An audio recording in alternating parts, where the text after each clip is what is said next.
Welcome to the UTV Driver podcast. I'm editor-in-chief Zach Bowman, and I'm joined by executive editor Aaron Richardson. Every other week, we'll check in on the latest side-by-side and ATV news and let you know what we've been riding. Aaron, how's it going? It's going pretty good, fall is in full swing here in Central Virginia, so the leaves are changing. It's about to be hunting season. It's cold finally. I am stoked. Summer was long. It was a long summer. It was a very long summer, and yeah, man, cooler weather in Virginia. You just got a new muzzle loader. It's whitetail season, bud. Yeah, we're going for it. It starts November 2nd, so you'll pardon me if I'm a little distracted. All right, bud. Well, let's try and focus here. What's been going on in the news lately? Boy, it's been a busy couple of months. I think we wanted to start with the latest news from CF Moto, and it's not a new side-by-side. It's not a new motorcycle. It's that they may get banned in the United States. Have you heard this? Yeah, man. Headlines been going left, right, and center about CF Moto running afoul of some new. I hesitate to even call it legislation. It's new communication rules. Like, what are we talking about? Yeah, so they're proposed rules that I think that they're proposed rules from the Industry and Security Bureau that would basically limit Chinese companies collecting data from the US. And that would mean that if you have a Chinese vehicle with a connected app, that's a problem because connected apps by their nature collect data from users. And I think, was it on Reddit? There was somewhere in here that said even that the data was going to be collected and stored in China, and you didn't have any say over whether that happened. So obviously, geopolitically, the world is a little weird right now, and I think the U.S. is just trying to figure out ways to basically have chain of custody over data, and this is one way to do that. But because they're proposed rules, nothing has been hammered out yet, as far as I can tell. So it's a little up in the air whether this means that CF Motos, their motorcycles and their new side-by-sides can't be sold here after 2027, or if there's a workaround, and I don't know what that looks like. Yeah, that's interesting. I wonder if this is part of, they're making a bunch of rules and regulations around TikTok specifically, and I wonder if this is sort of like splash damage around that, right? Like, there are other machines. I mean, even your television collects data on you, right? So, I think we're seeing some things that are ranging far beyond social media, and you wouldn't typically think that your side-by-side or ATV or motorcycle would be in that category, but here we are. I mean, I get why everybody is sort of spooked about this. I think the last time I saw CF Moto was the fourth largest side-by-side and ATV producer or manufacturer in the United States. They're huge. They're huge. They're a really big player. They used to be just sort of the brand that also showed up, and now they're like an actual mover and shaker. So to see that this sort of legislation or these sort of rules impact those guys is a big deal. I'm not sure it's as doom and gloom as everybody is making out, right? Like, it seems like there are some pretty easy solves. Number one, the app could just store your data in the United States, right? Like, that's a solve. Number two, they could just delete the app, right? That's also a solve. Right. Yeah, I think we've seen a lot of headlines saying that CF Moto is getting banned and you're not going to be able to buy a CF Moto. That's not going to happen. No. I think what's way more likely is those guys are going to come up with a solution that actually works in the United States. Yeah, and I think the interesting thing is that you mentioned splash damage earlier. This feels like splash damage from maybe the automotive industry because we're focused on motorcycles and side-by-sides made by CF Moto, Cove on the motorcycle side. And this legislation specifically targets vehicles. And so, if you're talking about a car, that's a much bigger deal than like a little navigation app on a side-by-side. And so I think that's where probably this legislation is coming from, probably where these proposed rules are coming from. And yeah, it might have a much bigger effect on someone like Geely or whoever who will eventually try and sell electric vehicles in this country. But yeah, if you're a side-by-side maker, I think in the short term is not going to mean anything because this doesn't take effect until 2027, I think. And in the long term, you're right, you'll be able to figure out a way to hook GPS up to this thing without a connected app. So yeah, I think I'm hoping it's a tempest in a teapot, but we'll see. It's certainly making headlines, and nothing is graven in stone yet. So we'll keep an eye on it, and I don't know. That's all we can do, right? Yeah, I mean, it's interesting that you bring up vehicles, right? I saw a news piece that Ford CEO Jim Farley went over to China to drive a bunch of new Chinese EVs, and I think the quote was, "They're blowing us out of the water." Right, when it comes to how far ahead Chinese manufacturers are on EVs, and say what you will about electric vehicles and what you feel about them, the push is coming. Those machines are coming for us. I do wonder if these rules are a sort of protectionism to sort of insulate American manufacturers from what all accounts are superior vehicles, right? Well, and in that case, should we be that terrified of it, right? Yeah, because I mean, all due respect to to Chinese manufacturers, but I want Ford to survive if we have to pick one, and you're right. Europe has gone EV. Like the myth in the United States that we'll be able to avoid this for any long stretch of time is it's not a real thing. Like Europe's going this way, and like you said, EVs are coming for us. So maybe it's that. Yeah, well, we'll keep an eye on it. I mean, perfect segue to talk a little bit about what we've been riding lately. Speaking of EVs, you and I got to spend a little bit of time in the Ranger Kinetic. And it's a perfect, and the Ranger Kinetic is a perfect example of why EVs are coming for all of us, right? Yeah. I don't care how you make it palatable to everybody. Everyone's going to love these things when you drive them. They just, I don't know. You forget real quick that they don't make a cool sound. But they kind of do make a cool sound, though, right? They kind of make like a really awesome Jetson sound. I don't know. Look, I don't know how else to explain this. My garage is packed full of like pre-1980 carbureted American V8. I've got like 2 flatheads. Right? Like when it comes to internal combustion, I am dyed in the freaking wool. I say that because it's difficult to overstate just how much better the Ranger Kinetic is than a regular Ranger. It's quiet, it's fast, it's insanely powerful, it's smooth, the transmission is excellent. There's a rubber belt, but it's not like the traditional CVT rubber belt. It's a cog belt transmission like they use in the Polaris Slingshot, so it's a lot tougher. I mean, it's a really, really compelling package, and we've got the small battery pack here. It should be good for about a 40-mile range, something like that, and it's been plenty. We've had it out on a farm, bopping around. I've been giving people joyrides here in the parking lot because the acceleration is insane. It's bananas. That was my first reaction to it. I hadn't seen one since they came out, and speaking of the noise again, when you hit the accelerator, when you bury the accelerator, there's a second where your brain hasn't caught up yet. And it takes a second until you feel that your stomach's dropping to realize you're actually going fast because there's no like noise or fanfare. It just takes off. The other thing I felt about it was that motor is it like punches way above the weight of the chassis, right? Absolutely. It's in the XP1000 Ranger chassis, and it's got more power than the XD1500 does, which is our favorite side-by-side of all time and is this ridiculously capable utility rig. But here's its little brother with this ridiculous EV powertrain in it. It makes so much sense if you've got a hobby farm, or a medium-sized ranch or whatever.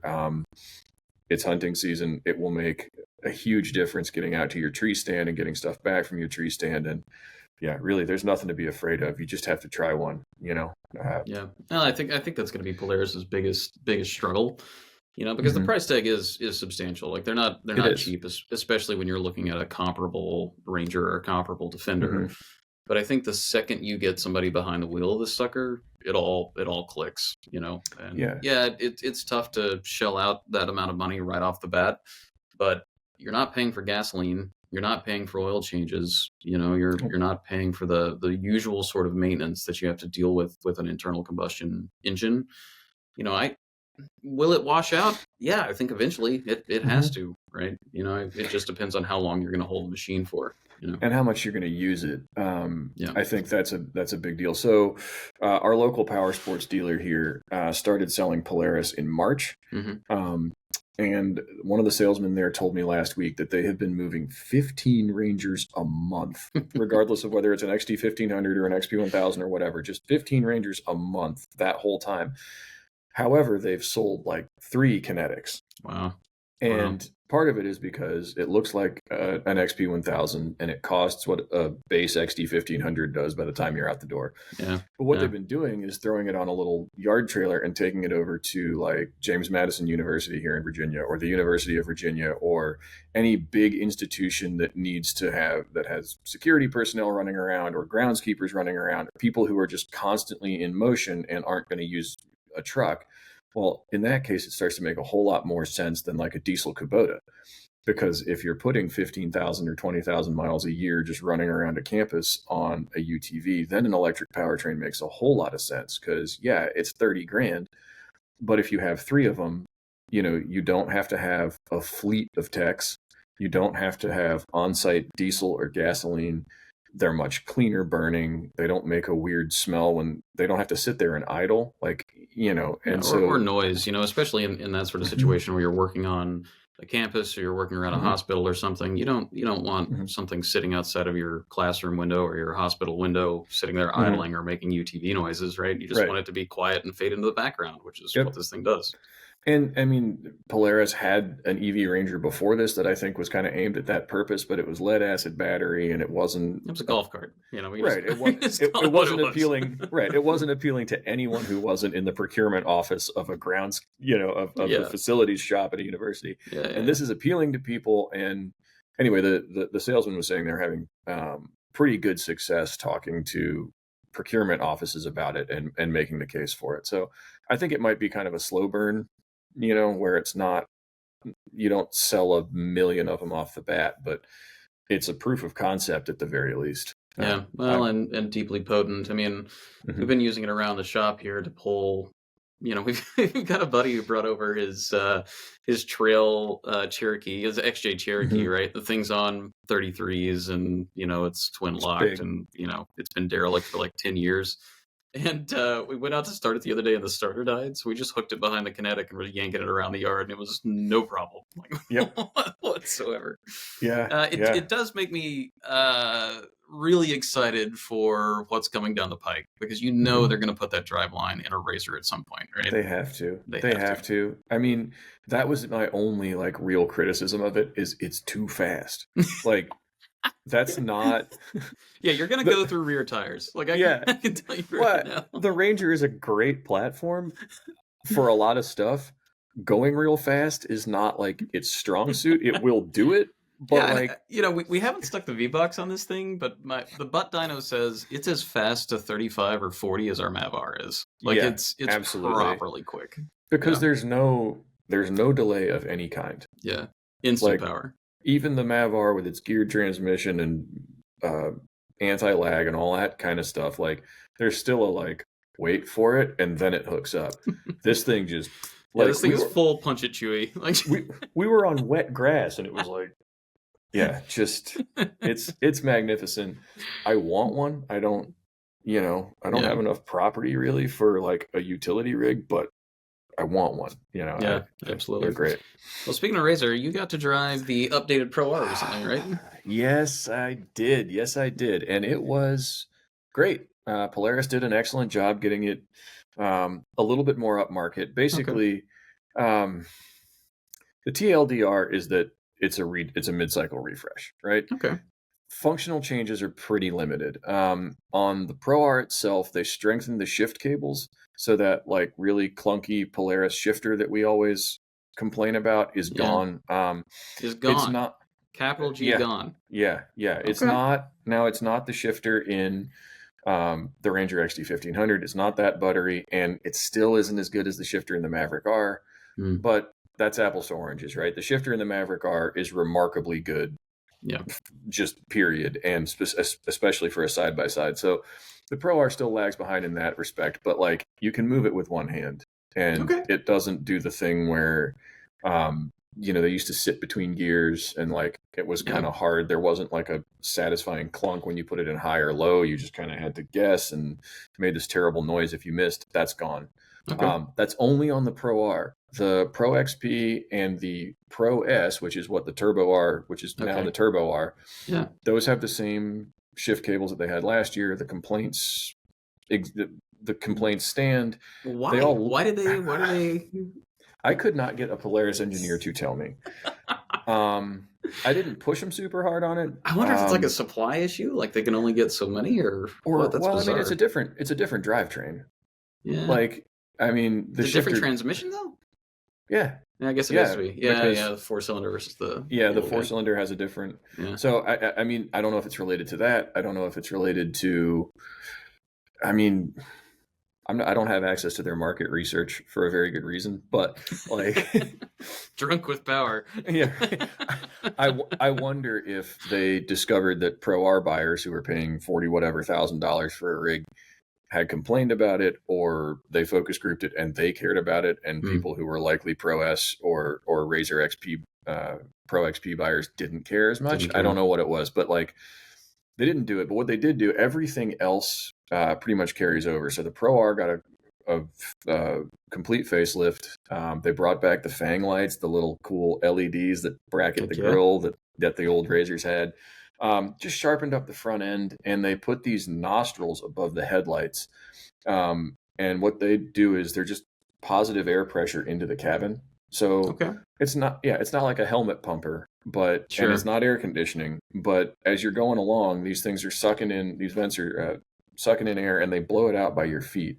And you can aim the vent. Yeah, you can aim the vent, and they were touting it as sort of like moving air for you, but really what it did, we were in Oregon dunes, so there's sand everywhere, and what it did was just blow the sand out the rig. So like if you drive at Glamis and you don't have positive air pressure coming into the cabin, you're going to have a lap full of sand. Like everything is going to be sandy.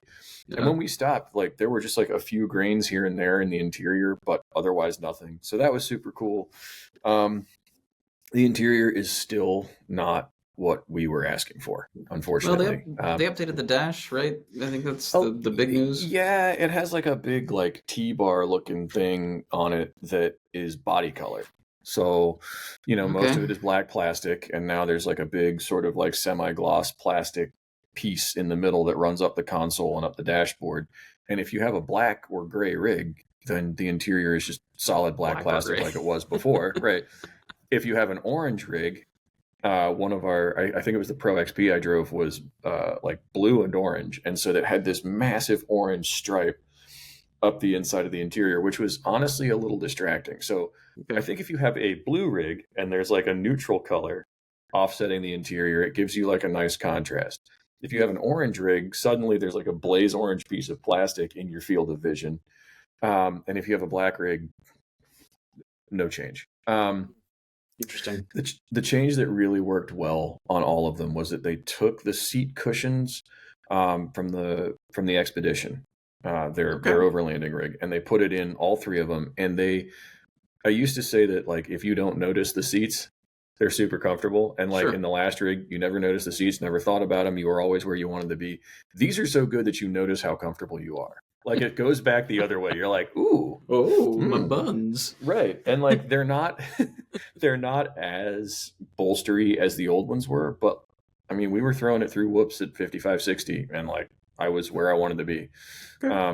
Even in the rig with just like across your shoulder belt, like you're in there. So but and then underneath it's the Pro R. It like still has 225 horsepower. Still a ripper. It's still, even the Mav R, it's still the Pro R still spanks the Can-Am when you stand on it, because it's a huge 4-cylinder, and like instant torque. You're not waiting on a turbo. Yep. And the nice thing about a CVT is it's always in the power band. Yeah. Like it's never lugging ever. So if you want to, punch it chewy, like you yard on the throttle and that thing is gone. There's no like wait for the turbo to spool up and then it plasters you in the seat. It's like a muscle car. So thank you. That was excellent. we had the previous generation, the last Pro R4 and our Mav R up at Windrock not too long ago, and we put out a video. You can check that out over our YouTube channel. Yep. And I think we've spent so much time in the Mav R because we've got a long termer that we just sort of write off the Pro R. But the truth is, they're pretty neck and neck in terms of performance. They're right on top really of each are. other, and it really boils down to how you like to ride and what sort of machine scratches your itches, right? Yep. And I think I said this in the video about the comparing the two, but the Maverick R is a sharper tool. Yeah. Like, if I was going desert racing, if I was going to go run the Nora 1000 tomorrow, I would take the Maverick R. Sorry, no question. And sorry, Polaris, put me in a Pro R factory if you want me to change my mind. But but if you want to go for an extra $60,000, right? No big deal. Exactly. And if you want to go ripping across the desert with your family, or you are not Dustin Jones, this thing has a CVT. It's super easy to drive. The power steering is almost over assisted. The brakes are great. The stereo works. Everything's good, and it's super comfortable. So you can put your grandma in it, or you can put Caden McCackran in it, and they're both going to have a good time. Yeah. That's the takeaway here. I think we went into this going, did Polaris fix the Pro R? Because there were certain things that it lagged behind the Maverick R doing. And I came away with, they didn't really need to. Yeah, they just polished it up a little bit. Yeah, they made it better and made it more comfortable, and that's what it needed. So, yeah. Okay. Pricing, I think, is around the same that it was. It's competitive with the Maverick R. All right, rock and roll. Yeah, it's great. Well, I spent some time trying to survive in British Columbia. Yes, tell us about that. What were you? So you raced a train? Yeah, with an ATV. Okay. Yeah. So I don't know if you heard. Sure. Can-Am came out with an all new Outlander, 850 and 1000, and they sort of did what they did with the 500 and 700, which is it's the same engine just with different power output. So a 999cc V-twin in 1000 trim, it makes 101 horsepower. In 850 trim, it makes almost 90, right? So So did they just moon tune one of them? 100%. 100%. But even the moon tuned one feels entirely usable. The power band is this nice gentle curve, so it's not nothing whack. It's if you want full go, you've got to really get into it and hold on tight, and it just keeps building and building and building in this absolute steam train feeling. They had us out to CKMP, which is a really cool off-road park up there, and part of the property runs along beside a train. And we had, let's call it a little bit better than a quarter of a mile to really stretch this thing's legs. And at some point, there was a passenger train coming along, and I was racing the train and beat the train because this sucker will run 90 miles an hour. Keep in mind, this is not a sport quad. This is like a utility machine. They're Why don't you tell me how much it weighs? 1,000 pounds. It weighs 1,000 pounds. They said it's quicker to 60.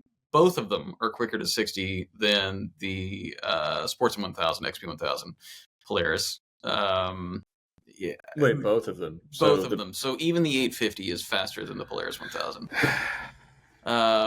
0 to 60 is 5 seconds, somewhere around there. What are we doing here, folks? We're going to the moon, Bob. Yeah, Bob, we're going to the moon. It sounds amazing. It looked pretty cool. It sounded amazing. How did it handle on a trail? I mean, that's a humongous rig. 1,000 pounds?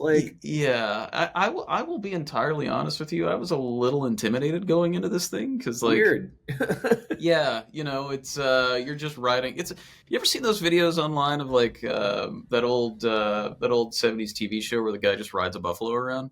It was that. It felt exactly like that. You get on it and you're like, this is a lot. This is big. But then you start using it, and it does the thing where you had an adventure bike for a little while, right? You had a KTM 950. It's the same thing where you get on it and you're like, no, this doesn't go off road. Sorry, this isn't what this is. And the second you start using it, all of that just vanishes out of your head, and you're like, I'm the fastest monkey on the planet. How do they do that? I don't know. Well, so we rode two versions. We rode sort of a base 850, which has just regular shocks, some coilovers, and then we rode the XTP 1000R. Can-Am's friggin' number letter alphabet soup always cracks me up. But anyway, that machine, different in a lot of ways. So all 1000s get 4 disc brakes. The 850s get 3 disc brakes.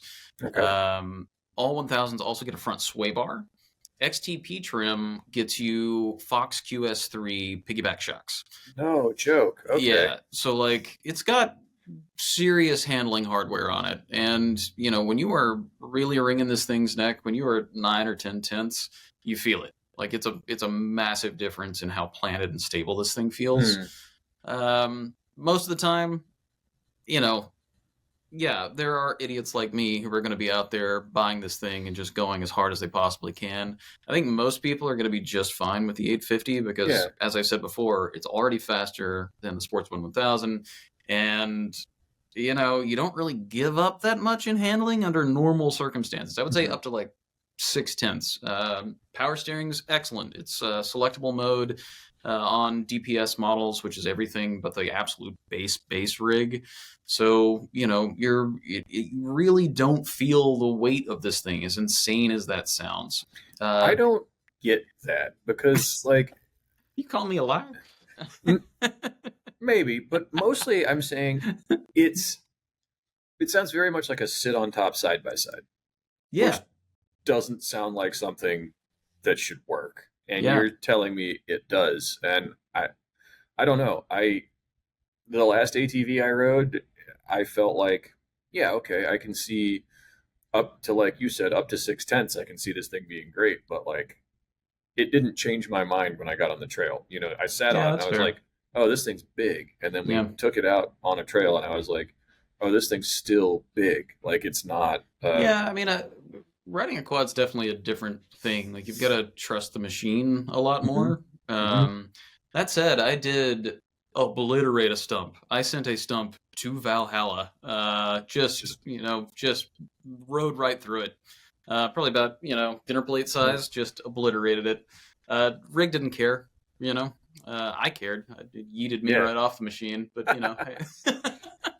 The machine was fine. The machine was fine, yeah. The machine was fine. I was fine eventually. That's the important part. I don't know what to tell you, man. They are a lot of fun. And they also, it's a smaller footprint. Even this thing, which is, one of the biggest ones out there, one of the heaviest ones out there, it still has a much smaller footprint than even the smallest of side-by-sides.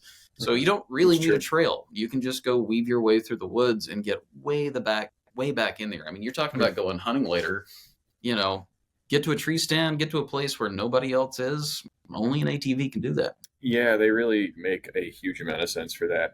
Yeah. But I'm curious, the last time I reviewed an ATV, I was shocked by how expensive it was. And it wasn't nearly as cool as either of these by like a lot.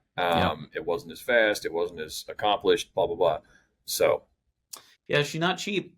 The 1000, the XP 1000R that we were on is like 16.5, somewhere around there. That's before taxes, before destination, before any of that, Before you start bolting the accessory catalog to it. Yeah, and there are as many accessories as you would want to throw at one of these things. I think Can-Am said there are over 90 that carry over from the previous Outlander. That's bananas. As well as the new link system stuff. So the gas caddy, the chainsaw holder for up front, big boxes, stereo, you name it. So and all that stuff is rad, but also spendy. Like it's all stuff you want. So really, by the time you get a gas caddy or maybe a gun cubby or whatever, what are you looking at? Like 18 probably by the time destination's factored in and destination and taxes, absolutely. So it's still big money. Cheaper than most side-by-sides. Yeah, it's funny. I was looking at the first Razor. The first Razor was lighter and had less power than this quad. We've come full circle, boys.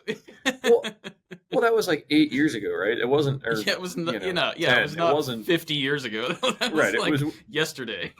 Yeah, it was within the memory of like sixth graders that was true. Exactly. Okay, so what about the 850, the Everyman side by side? Like how much? I loved it. I think they did us a little bit of a disservice because the way the ride was set up. they had us ride the 1000 first and then the 850, and that's always tough to go from like the Gucci model to like the plain Jane. Sure. But you're I think you're starting somewhere around 11 or 12. Oh, so okay, so that's like... yeah. You look, man. If I were doing it, yeah, the XTP is super sexy with its orange accents and its Fox shocks and all this nonsense. Just get a plain Jane model, and you'll have an absolute blast, and you'll still be faster than most of your buddies on their quads. So who cares? And tires are smaller, thus cheaper, and it's all not that fun stuff. Right. So if you get DPS and like a couple accessories, you're looking at 14, 15 range probably by the time you're out the door. Yeah. Okay. I mean, that's a pile, but compared to 16, way more tolerable. Yeah. All right. Speaking of Can-Ams, we're almost out of time here, but we have a long-term Maverick R in the shop. Yeah. And a perennial favorite. You know, I love it dearly. Except for last week. Why don't you tell us what happened last week? Last week it kind of weed on my shoes, and that's never a good feeling. Yeah, we had a bunch of people from corporate down, and we were going to lead a ride. And of course, I'm very excited to show off the Mav R, because here is the crown jewel of side-by-sideness. And we back it off the trailer. A little bit of a stumble coming off the trailer. That's weird. We line everybody up. We had 30 people. We had like 15 rigs in a line out at Windrock Park. I hop in with my boss, punch the key to the starter on the Mav R, and it says, "Not today, my friend. Just will not start. Just full out refuses to start. Just won't do it." So we had to pivot. We just left it there in the parking lot with the keys in it, because good luck, Yeah. And it's got an automatic immobilizer, apparently. It does, yeah. So we had to winch it back up onto the trailer after the ride was done, got it back to the shop. And I think what had happened, so we'd been moving this machine around a bunch in the shop, and that's never great for any internal combustion engine. That's definitely not great for a high-strung 999cc turbocharged triple with 240 horsepower, right? So startup, doesn't quite get warm, shut off, right? It's happened like 4 or 5 times. We fouled the plugs. So, which, not great, number one. The rig's got like 200 hours on it, somewhere around there. Right. There's probably a better way to do this, but I haven't figured it out. To replace the plugs, I had to pull the intercooler off, which meant removing most of the rear body work. So I just spent like a day with my hand in a bucket of scissors, basically, because everything is razor sharp back there. Got them all out, threw them back in. She starts right up. She's happy as can be. Great. So it's an air-to-air intercooler, right? So it's not like you didn't have to like drain all the coolant and all that jazz. No. Okay, and but still, it was a thing. Like, I guess it makes sense, right?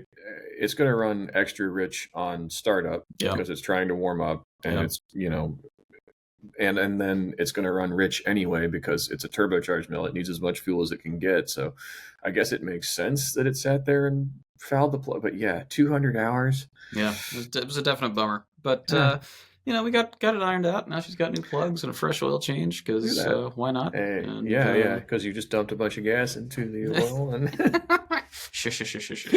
Yeah. So she's back in action. So nothing terminal. And the lesson here is warm it up and drive the pants off it instead of like, maybe we just push it around. Yeah, use the electric Ranger, drive it around, drag it around. Yeah, it wants a caning. It absolutely wants a caning. Yeah. Well, I mean, as well it should. That's what it's for. All right, that's a wrap for this week. As always, have fun and ride safe. If you enjoyed this podcast, be sure to like and subscribe. You can also check us out over at utvdriver.com, where we have news, reviews, buyer's guides, galleries 5 days a week. Finally, you can hit us up on social media. We're on all the usual channels, and we want to see what you're riding. We want to hear from you. UTV Driver is proudly owned by Octane Lending. When it comes time to buy your next side-by-side, ATV, or motorcycle, finance your purchase with Octane Lending. We'll see you next time.